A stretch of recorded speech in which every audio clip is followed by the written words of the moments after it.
হচ্ছে Michael Angel statue. সামনে এগিয়ে চলে আসুন সবাই, আমার টিমটা একসঙ্গে। এটা দেখেন পা থেকে মাথা অবধি জিনিসটা একটাই পাথরের, কোনো জয়েন্ট নেই।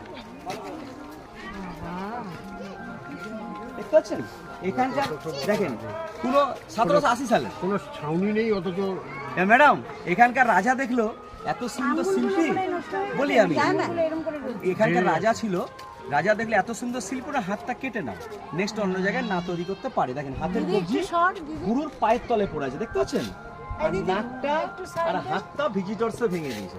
মামনি একটু সরে দাঁড়াও, খুব কমা বলছে। ভালো করে দেখেন। এবার দেখেন আপনি যদি ভালো আর্টিস্ট হন না, আপনি তুলি তো এত সুন্দর আর্ট দিতে পারবেন না। একটা মেশিন কোনো ছিল না, একটা ছেনি একটা হাতুড়ির সাহায্যে দিবাকর ভাস্কর তৈরি করেছিল। আর দিবাকর ভাস্কর হচ্ছে রাজস্থানী শিল্পী। ওনার হাতটা কেন কেটেছে, আমি যখন টোটাল কাঠগোলা বাগানটা কভার করে দেবো তখনই আপনি বুঝতে পারবেন সত্যি একটা শিল্পী ছিল।